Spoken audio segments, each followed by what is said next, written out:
meus queridos alunos! Estamos aqui nos reencontrando novamente. Agora para falarmos, iniciarmos aí um novo ciclo, né? Agora vamos para o PET, volume 3. Vamos trabalhar agora aí o PET volume 3, pessoal, a apostila que o Estado encaminhou para a gente aí, nós professores estarmos trabalhando com vocês. Então vamos lá iniciar essa nova semana aí do plano de estudo tutorado. Agora o PET volume 3. Semana número 1, pessoal. Nossa primeira semana. O nosso eixo temático será manutenções do mundo natural. O nosso tema tópico: a relação sociedade-natureza em questão. As habilidades que vocês vão estar adquirindo: avaliar os recados e controles da gestão ambiental da água, analisar as políticas públicas em nível nacional e internacional para o resguardo do patrimônio ambiental. Conteúdos relacionados, pessoal, serão aí as águas subterrâneas, aquíferos, poluição dos recursos hídricos e as populações ribeirinhas. Então esses serão aí os conteúdos relacionados desta semana. A nossa interdisciplinaridade, pessoal.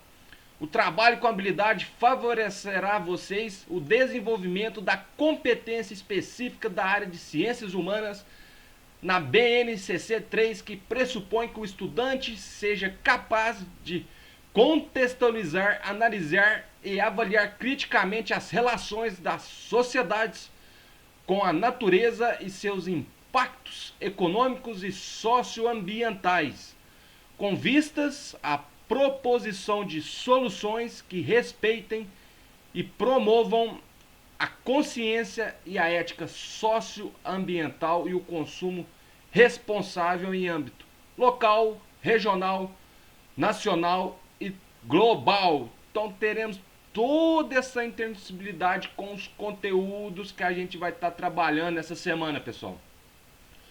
O nosso tema, o tema dessa semana será degradação dos recursos naturais. A duração da aula dessa semana, pessoal, será 1h40. Vocês estarão adquirindo 2 horas aulas, tão importantes para vocês terem um ano letivo positivo. Fique então, pessoal, por dentro dos conceitos.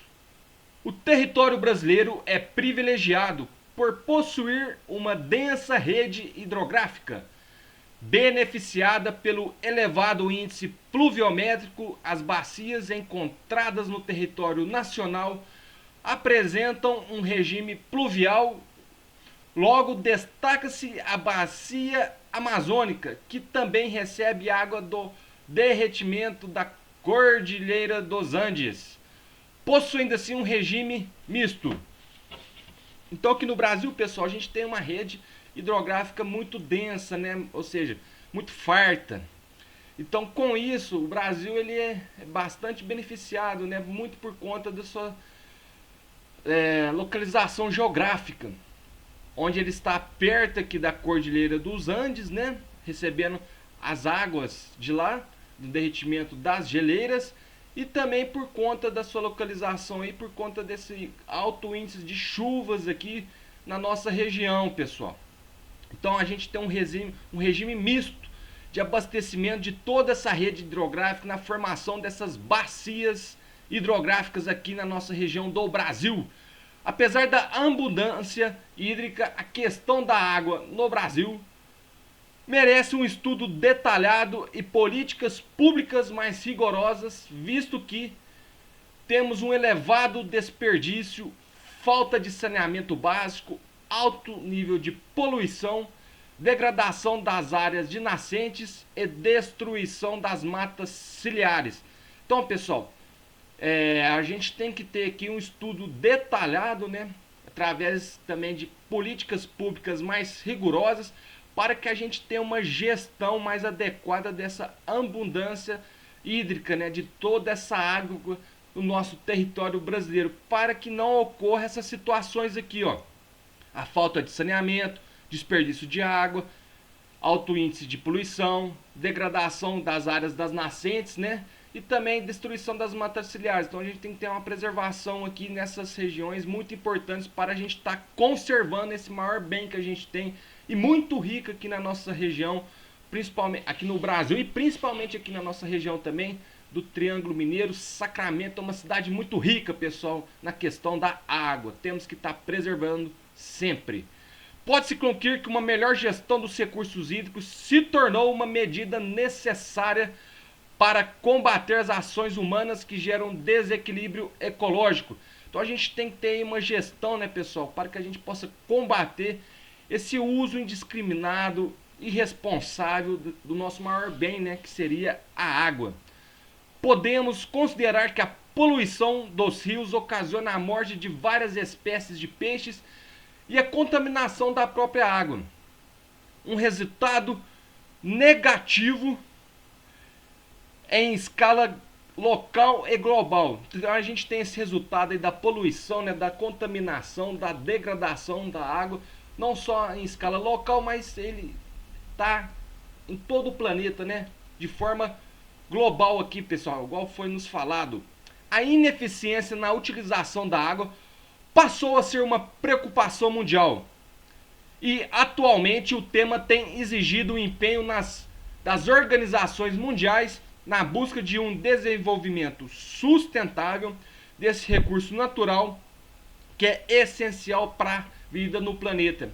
Então, pessoal, por conta dessa ineficiência, né, dessa incompetência da gente estar utilizando a água de forma correta, várias organizações mundiais preocupadas, né, e buscando o desenvolvimento sustentável desse maior bem que a gente tem, desse recurso natural, muito essencial para a nossa vida e do planeta em geral, que seria a água. Discutir e compreender as práticas que sustentam o equilíbrio entre as apropriações dos recursos hídricos para que não tenhamos severos impactos socioambientais. Então a gente precisa discutir para compreender e ter práticas, né, que sustentem, né, sejam sustentáveis para a gente manter todo esse equilíbrio ambiental aqui no nosso planeta e evitar esses impactos, né, socioambientais que possam aí trazer prejuízos para a nossa sociedade. É o caminho para uma ação antrópica, ou seja, uma ação do homem que promova a sustentabilidade diante das delicadas situações que temos decorrentes da poluição hídrica e do desperdício. Então, que a gente tem mais ações humanas, né, sustentáveis para que a gente evite aqui decorrentes poluições hídricas e também do desperdício, né? Entretanto, avaliar o aumento na utilização da água nas atividades industriais e agrícolas é pensar para que, além dos prejuízos já descritos, né?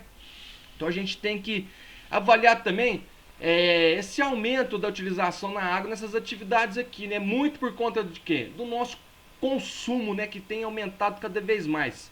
É necessário também conhecer a estrutura do relevo de nossa região, que é de predomínio de mares e morros com modestas altitudes e topos arredondados, do período pré-cambriano, que possuem áreas de intensos deslizamentos e frequentes acidentes, resultantes não só dos aspectos físicos, mas também das intervenções humanas que causam danos irreversíveis aos rios, com lançamento de substâncias industriais, esgotos domésticos, fertilizantes agrícolas, utilizados em grande escala e em atividades de cultivo.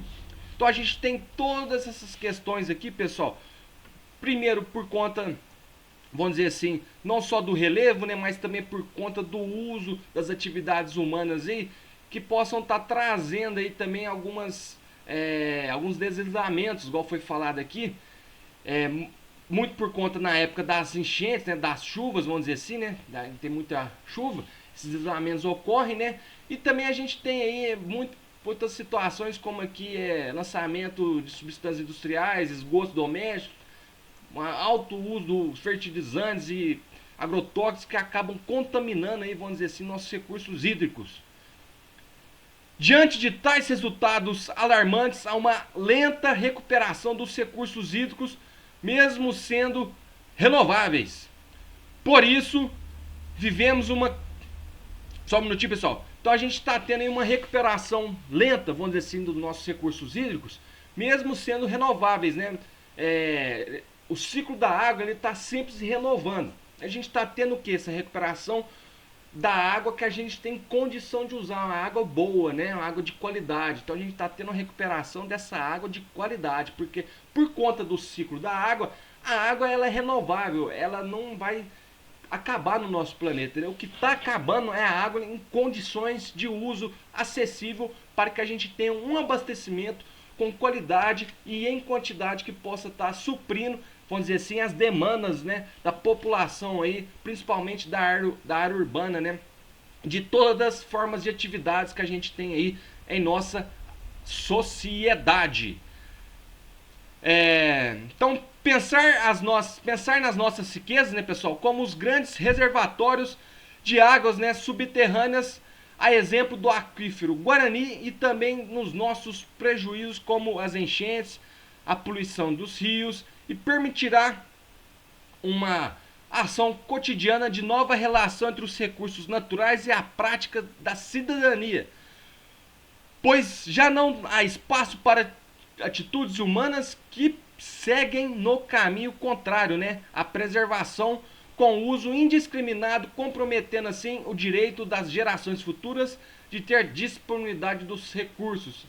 Então, pessoal, aqui nesse finalzinho aqui foi falado para a gente pensar principalmente no nosso aquífero Guarani, que a gente possa repensar quanto às nossas práticas no uso do recurso natural da água, né? Para que assim a gente possa garantir, principalmente para vocês, né, o direito de uso da água, né, para essa futura geração, que vocês tenham uma disponibilidade suficiente do recurso natural tão essencial para a nossa vida, que seria a água. Então vamos lá, alguns conceitos aqui para estar continuando os nossos conteúdos. Águas subterrâneas. O aquífero Guarani, maior reserva de água doce subterrânea transfronteiriço do mundo, localizado em 8 estados do território brasileiro, é uma riqueza ameaçada. Então, felizmente, estão falando de aquífero Guarani, que seria as nossas águas subterrâneas, né? Que ele é, além de fronteiras ali, né, vamos dizer assim, né? Porque ele é de uma extensão territorial muito grande. Essas águas subterrâneas aqui do aquífero Guarani, e é de uma riqueza muito grande e está ameaçada, pessoal. Então a gente tem que ter uma gestão aí da nossa uso da água, para a gente estar preservando aí essa grande riqueza aí que vai estar certamente aí, vamos dizer assim, ajudando a nossa, principalmente vocês, a futura geração, quanto ao uso da água. A extensão da área de acúmulo de água tem sido comprometida pela ação antrópica, ou seja, pela ação do homem. Então, ó, as ações das atividades do homem estão comprometendo o nosso aquífero Guarani. Localizado em camadas de rochas sedimentares, os aquíferos podem ser compreendidos como reservatórios de águas subterrâneas em estado líquido, podendo ser classificadas em livres ou confinadas na atualidade. Usamos mais de 60% das águas subterrâneas. Então, pessoal, ele, vamos dizer assim, é uma água de certa forma que está até acessível. Então, é muito importante a gente estar preservando a qualidade para que a gente possa cada vez mais ter um uso dessa água aqui de forma sustentável, né? Sem estar prejudicando essa grande riqueza aqui do aquífero Guarani. Podemos perceber que o território brasileiro é presenteado por apresentar alta capacidade de armazenamento através do aquífero Guarani na região sul. O alter do chão, localizado na região norte, dentre outros de menores extensões localizados pelo território nacional. Então a gente tem aqui, principalmente na região sul, a maior utilização desse aquífero Guarani. Populações ribeirinhas. O crescimento urbano acelerou o grande consumo de água em suas diferentes demandas. Em Minas Gerais, poluição dos recursos hídricos pelo lançamento de esgoto e resíduos sólidos provenientes das grandes cidades tornou-se um desafio a ser superado. Então a gente tem aí, por conta dessa urbanização, desse crescimento da nossa sociedade, da nossa população, infelizmente aí aumento dessa poluição, né, contaminando nossos recursos hídricos e também o lixo, né, que são nossos resíduos sólidos. Vale lembrar que o despejo de materiais pesados realizado pelas grandes indústrias contamina em grande escala os rios e também os nossos lençóis freáticos. A água poluída tem suas propriedades alteradas, tornando-se imprópria para o uso. Então a gente alterando essa riqueza, essa grande quantidade de água que a gente tem, infelizmente já vai se tornar imprópria. E por isso a gente tende a perceber e entender, infelizmente, que às vezes a água pode acabar. Mas ela não vai acabar, pessoal.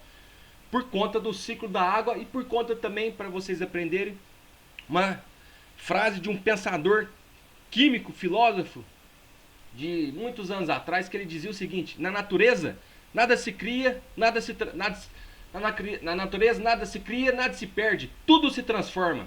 Então a gente tem esse ciclo da água sempre se transformando, e que ele possa se transformar cada vez mais numa água de qualidade, né?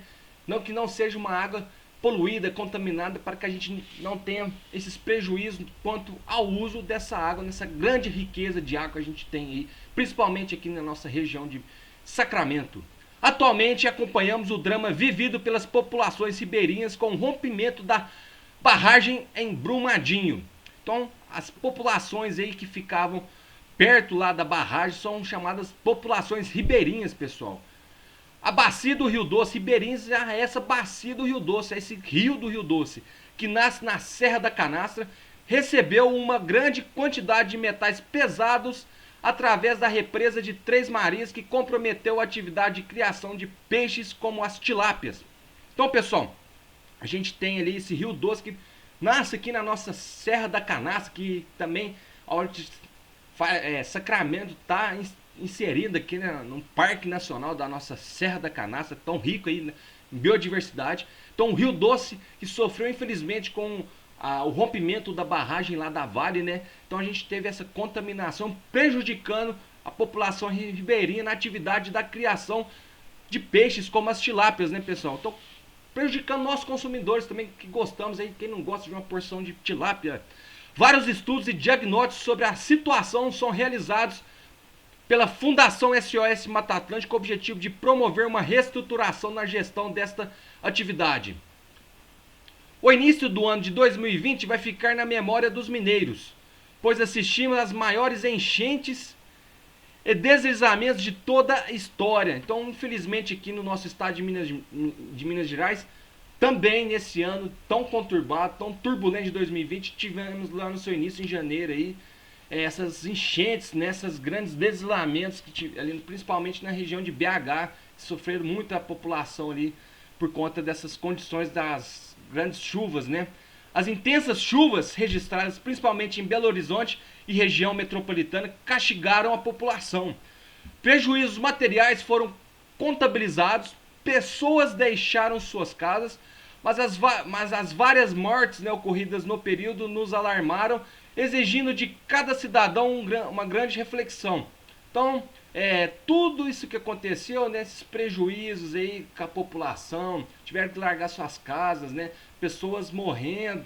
Então, levaram a gente a ter um momento de reflexão quanto a nosso dia a dia, né, quanto às nossas atividades, tá sendo as nossas ações com o nosso meio ambiente, né, pessoal? Que a gente possa ser uma sociedade então mais sustentável, para que não traga essas reações aqui da nossa natureza e que prejudique nós mesmos, né, com essas questões aí ambientais. Canalizamos nossos rios, lançamos todo tipo de lixo nos rios e a situação é muito grave. Então tudo isso que a gente faz aqui, ó, prejudica lá na frente, trazendo esses prejuízos como os deslizamentos, principalmente, e essas grandes enchentes, né, principalmente nas grandes metrópoles, aí, prejudicando a população que ali reside. É o pior do que imaginamos e não há medidas paliativas para resolver. É preciso uma ação eficiente do poder público e uma maior responsabilidade de cada pessoa para termos mecanismos eficientes para a resolução dessa situação. Resumindo, pessoal, que sejamos pessoas, né, uma população, cidadãos mais conscientes, né, no nosso dia a dia, nas nossas ações, nas nossas atividades como um todo. Não só partindo do poder público, da iniciativa privada, mas que seja de cada um de nós esse início da busca de ações sustentáveis, né, de uma sociedade sustentável, da sustentabilidade. Então, pessoal, para saber mais, assistam aqui esse vídeo aqui que foi informado para nós aqui, para que logo mais a gente possa estar falando aí das nossas atividades aqui, desse início do PET número 3 e aqui iniciando essa semana número 1. Já nos encontramos novamente para a gente comentar um pouco sobre as atividades dessa semana número 1. Até daqui a pouco, pessoal!